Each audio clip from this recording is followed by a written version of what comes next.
Hello hello, welcome sur ma nouvelle chaîne YouTube. Aujourd'hui du coup le thème sera sur My Crohn Story. Je vais aborder le sujet après 6 années de maladie. Je suis désolée, je ne pourrais pas me filmer entièrement parce que c'est encore très sensible pour moi de pouvoir me dévoiler comme ça. Tout au long de ma vidéo, vous entendrez ma voix et vous verrez des photos associées.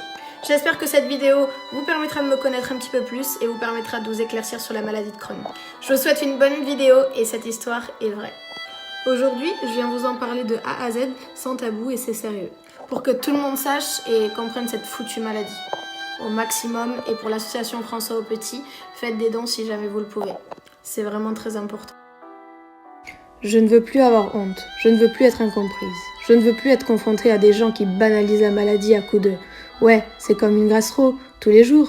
Ceux qui me disent « ah ouais, je connais, tu as mal au ventre, tu vas tout le temps aux toilettes, c'est ça? Tu t'es fait opérer? Tu sais, t'as 1 mètre d'intestin, 40 cm c'est rien. Tu dois avoir mal, mais ça va, c'est vivable.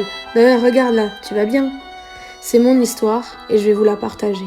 J'ai 24 ans et j'ai la maladie de Crohn. Avoir une inflammation de l'intestin, ce n'est vraiment pas chic. La maladie de Crohn a été diagnostiquée il y a 6 ans chez moi.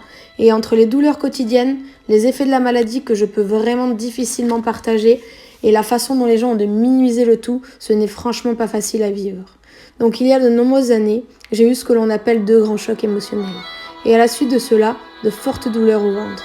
Souvent et de façon vraiment très intense. Mais si ma famille me croyait au début et cherchait autant que moi ce que je pouvais avoir et qu'est-ce qui pouvait me causer ces douleurs, les médecins, mes amis, les pauvres, eux, les remettaient en cause et vraiment les minimisaient. À un moment donné, à force de fatigue, de perte de poids extrême, les médecins ont décidé de me faire des examens.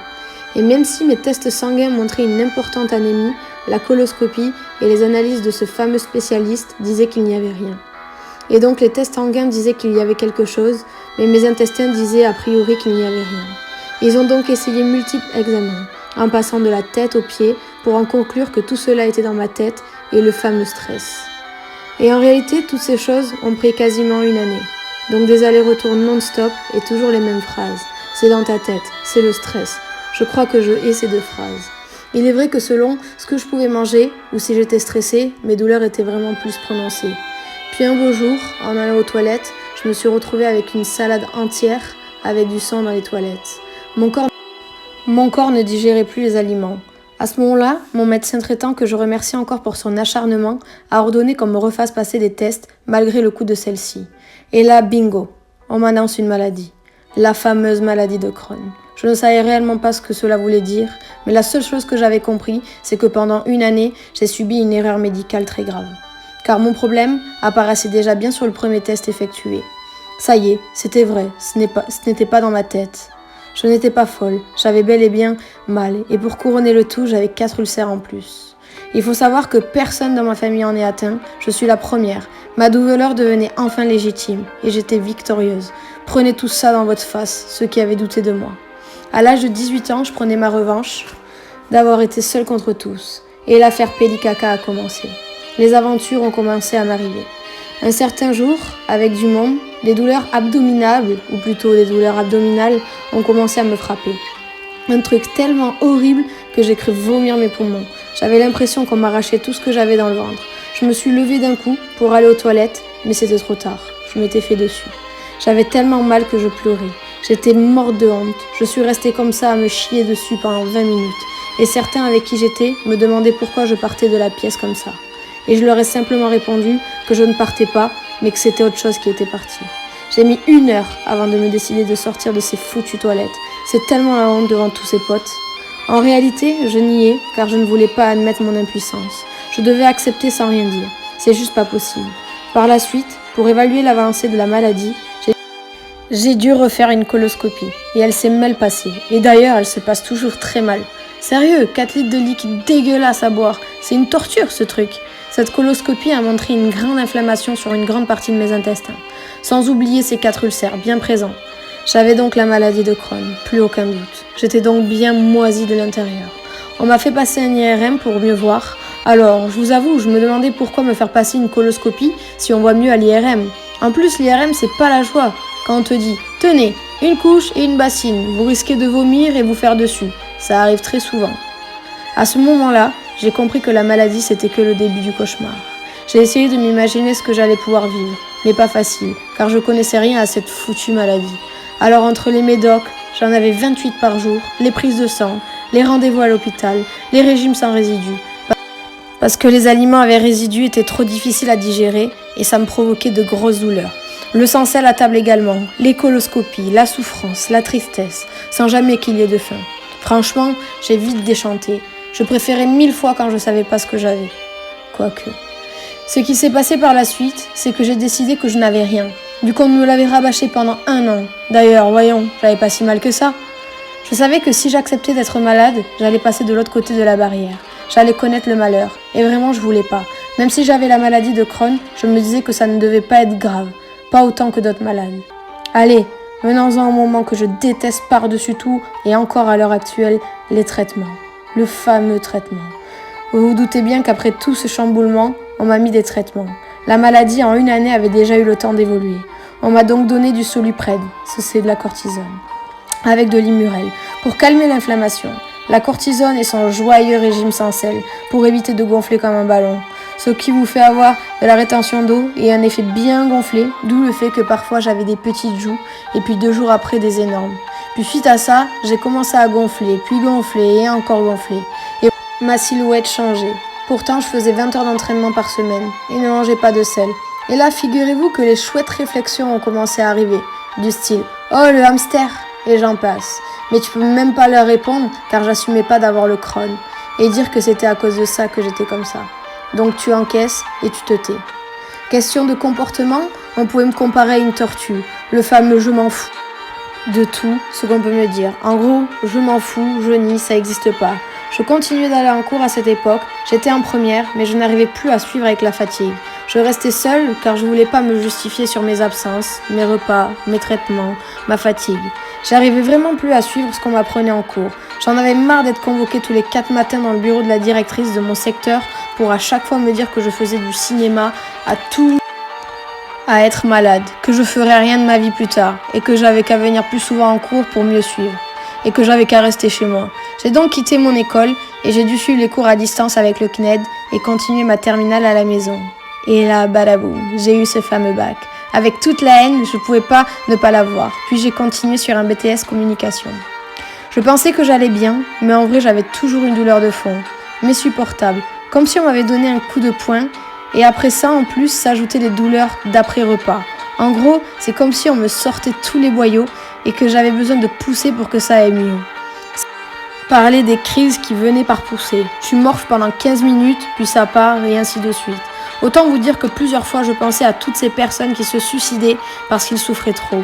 Et je me demandais si ça en valait le coup. Mais vraiment, qu'est-ce que je pouvais faire pour me sentir bien ? Eh bien rien, il y avait juste rien à faire. Je maîtrisais rien. Après des mois de lutte, je me suis laissée aller, telle une feuille portée par le vent, mais pas de façon cool.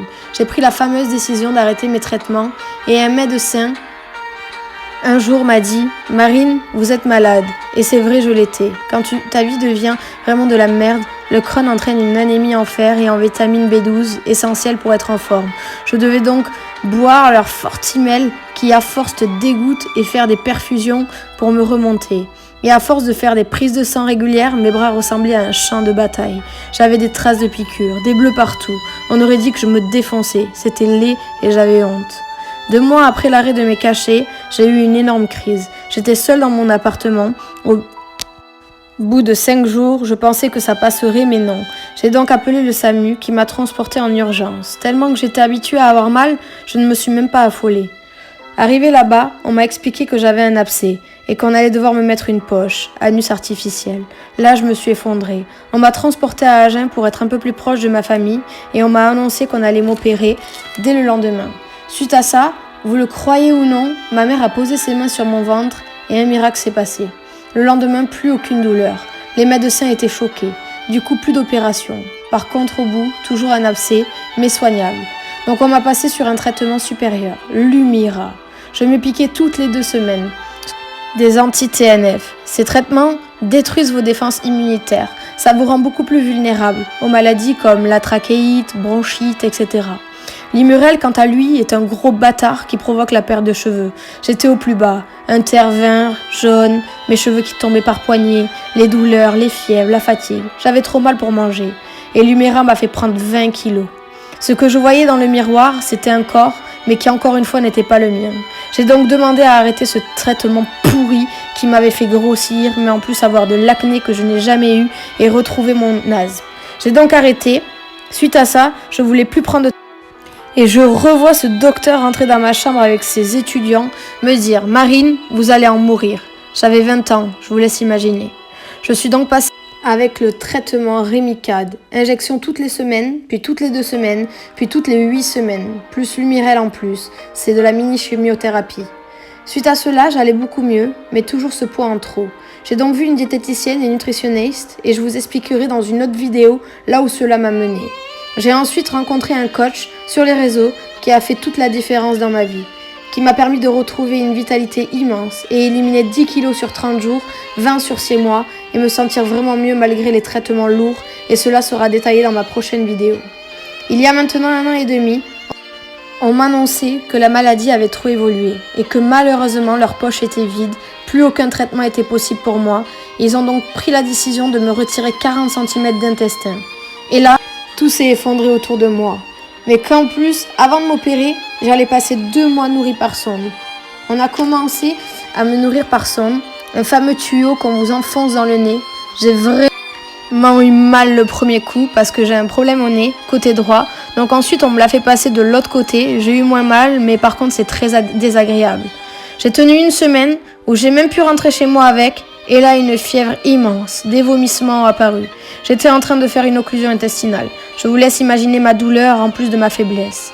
Du coup, rebonjour l'hôpital, retrait de la sonde, et on m'a dit que j'allais donc être nourrie par les veines pour laisser au repos mes intestins. Mais avant ça, qu'on allait me mettre un tuyau plus gros pour vider tout ce qui était bloqué, dont le pus. Et là, autant vous dire que j'ai vécu le pire instant et la pire semaine de ma vie, avec ce putain d'énorme tuyau qui me défonçait le nez et la gorge. À ne plus réussir à parler. Suite à ça, vu que je ne suis pas chanceuse, c'était un week-end, donc pas de chirurgien, pour me poser un PICC line au bras, j'ai dû passer au bloc et me faire poser un PICC line par voie centrale, pour 2 jours. Pas eu mal, mais désagréable. Et là, faut vraiment faire attention à l'hygiène, car il suffit d'un mauvais truc et ça va de suite au cœur. Puis à la suite de ce week-end, je suis repassée au bloc pour le retirer et mettre le nouveau PICC line au bras, pas douloureux mais désagréable également. Et là, 2 mois nourris comme ça. Par la suite, j'ai pu rentrer chez moi, mais essayez de vous imaginer juste pas marcher, voir les autres manger, souffrir de douleur. Et en plus, vu que c'était pas assez, j'ai eu ces fameuses dents de sagesse. Impossible à calmer vu que j'ai pas le droit aux anti-inflammatoires et que j'avais droit à aucun traitement pendant ces 2 mois. 2 jours sans pouvoir rien faire, jusqu'à ce qu'ils aient pris le risque de me les arracher sans anesthésie. Et c'était un risque car fallait pas que je perde de sang. J'ai hurlé, j'ai eu mal, mais quel soulagement après.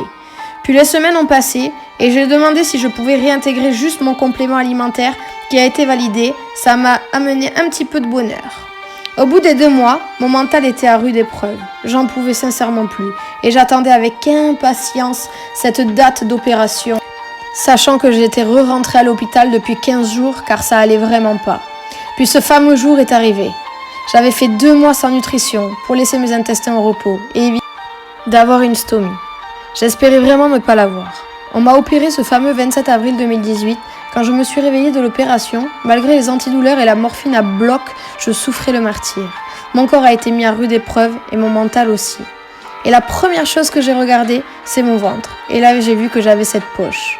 Et mon chirurgien au-dessus de moi, j'ai eu un choc. Je me suis sentie encore plus triste, mais d'avoir vu ce chirurgien au-dessus de moi, alors qu'il avait fini son service, mais voulait juste s'assurer que j'allais me sentir bien, m'a fait oublier ma douleur. J'ai vu la passion de ce mec et j'ai voulu l'honorer et me dire, si je dois vivre mieux avec, alors tant mieux. Les premiers jours ont été très rudes. Je ne savais pas comment me positionner. Les gaz bloqués me donnaient des douleurs dans les épaules. Mais je voyais toutes ces aides-soignantes, dont on parle peu mais tellement présentes pour moi, à donner le meilleur d'elles-mêmes pour que je me sente mieux. Et réellement, j'en suis vraiment reconnaissante. Puis est arrivé le fameux jour où j'ai dû regarder ce qui se cachait derrière cette poche. Autant vous dire que de voir un organe dehors, d'autant plus quand c'est le vôtre, c'est vraiment très dégueulasse. Et l'infirmière m'a dit, nous pensons qu'avec ton caractère et la force que tu es capable de pouvoir le changer seul. Et pour pouvoir sortir de cet hôpital, il va le falloir. Pour ceux qui me connaissent, vous savez la force mentale que je peux avoir. Et j'en pouvais plus de ces murs d'hôpital, donc j'ai accepté.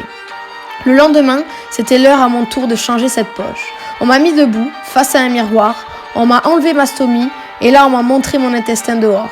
Attention, la photo que vous allez voir peut choquer. Voilà ce que j'ai vu. Plus l'infirmière parlait, moins je l'entendais. Puis je suis tombée dans les pommes. J'ai donc vécu un échec. Je me suis frustrée, j'ai eu peur, j'ai pleuré. Mais je ne pouvais pas laisser ça comme ça. Et je voulais vraiment sortir le lendemain. J'ai demandé à l'infirmière si cette fois-ci je pouvais le refaire, mais allongé. L'infirmière m'a appris à accepter à nouveau mon corps, mon organe. Et j'ai réussi.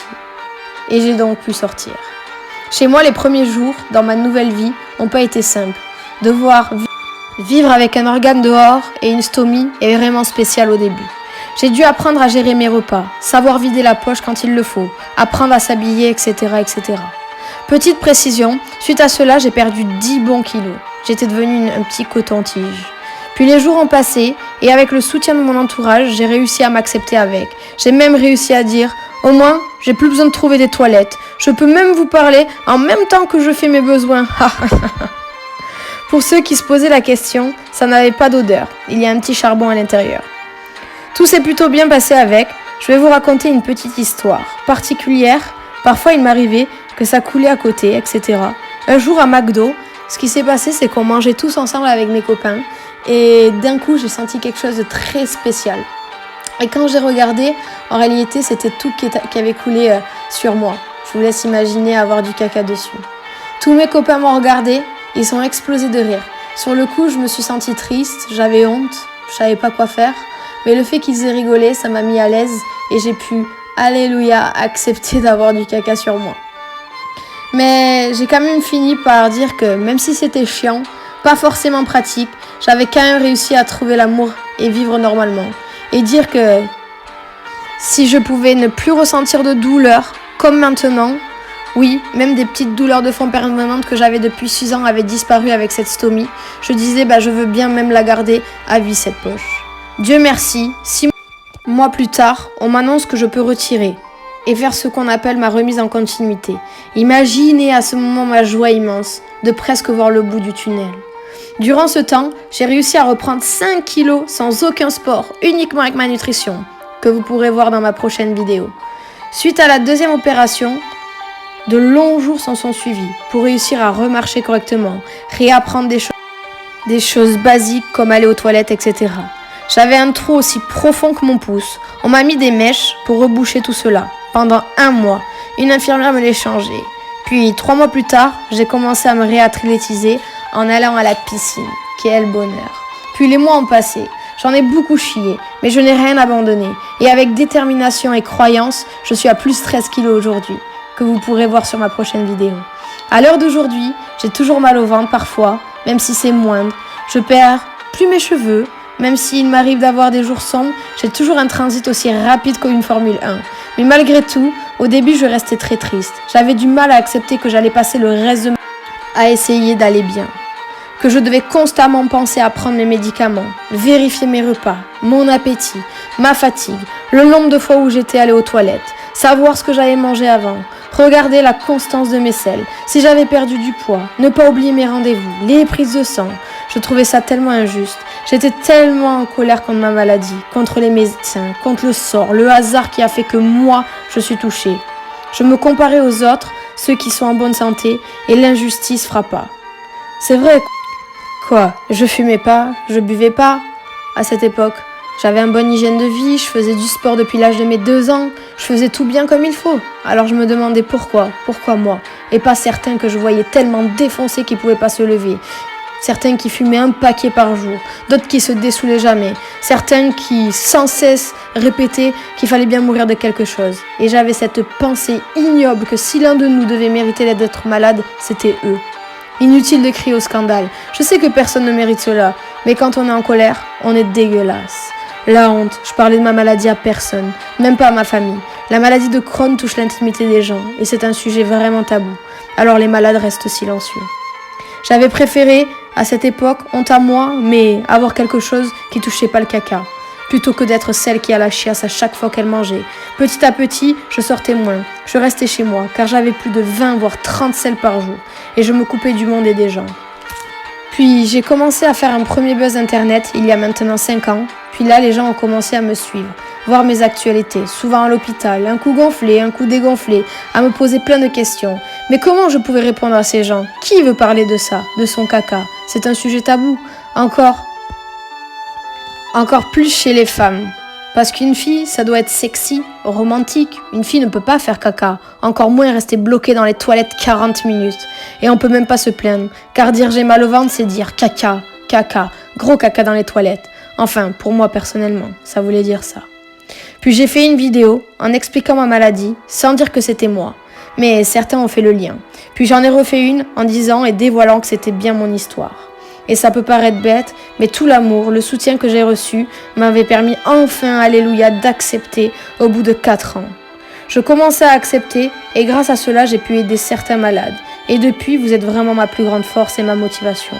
Je vous dois beaucoup, alors merci. Et maintenant, 6 ans plus tard, vous comprenez pourquoi j'ai aussi bien accepté cette poche sur mon ventre. Et je me dis que je n'ai plus le droit de me plaindre ou d'être triste pour vous et tous les malades qui me suivaient et qui comptent sur moi. Et vous êtes nombreux, je le sais. Et vraiment, ne jugez pas les gens. Parfois, on choisit pas. Je n'ai pas choisi d'être malade. Je n'ai pas choisi d'avoir perdu du poids, ni d'en reprendre. Alors vous ne me moquez pas, car vous pouvez blesser. Une simple parole pour vous, mais tout un mal-être chez nous. Même si j'accepte beaucoup mieux qu'avant, ça m'arrive encore d'être dans ma chambre et pleurer pendant des heures, même si je montre toujours l'inverse. Ça m'est arrivé d'avoir voulu mettre fin à mes jours. Ça m'est arrivé d'être très énervée. L'effet des médicaments a parfois joué un grand rôle dans certains de mes comportements. C'est pourquoi j'ai décidé depuis 1 an et demi de ne plus en prendre. La fatigue chronique, je ne peux pas mieux vous l'expliquer que cette phrase. Lorsque vous êtes fatigué, c'est mon état de pleine forme. Donc essayez d'imaginer quand moi je suis fatiguée, comment je suis. Analysez ça et vous comprendrez. Enfin, pour revenir à ce que je disais, il est très dur pour moi de témoigner. J'ai toujours peur de passer pour la fille malade ou qui passe son temps à se plaindre. J'ai l'impression de me mettre à nu quand je parle parce que ça touche mon intimité au plus profond. C'est le cas de le dire. Et quand je fais, c'est toujours en rigolant pour me protéger des remarques des cons. Mesdames, mesdemoiselles, messieurs, je vous dis bonjour ou bonsoir. J'ai la maladie de Crohn et je vous emmerde. Et faites gaffe parce que la merde, c'est ma spécialité. Enfin bon, merci de m'avoir écouté jusqu'au bout. Je tiens à remercier tout le corps médical qui s'occupe de moi depuis 6 ans maintenant. Infirmières, spécialistes, médecins, ASH. Tous ceux qui me considèrent comme la princesse du service, mais aussi la petite princesse à qui on ne peut rien refuser. Je tenais à remercier ma famille qui vivent et subissent ma maladie et me lâchent pas, ainsi que mes amis les plus fidèles. Mais aussi, je tiens à vous remercier vous qui me suivez partout, sans qui j'aurais jamais accepté. Une big pensée à tous les malades de Crohn, ainsi que tous les autres malades. C'est avec la boule au ventre que je m'arrête. Ça a été très dur pour moi de faire cela, mais je l'ai fait. J'espère maintenant que vous comprenez mieux. Un handicapé, ce n'est pas seulement une personne en fauteuil roulant. Ne l'oubliez pas. Je vous embrasse et je vous aime.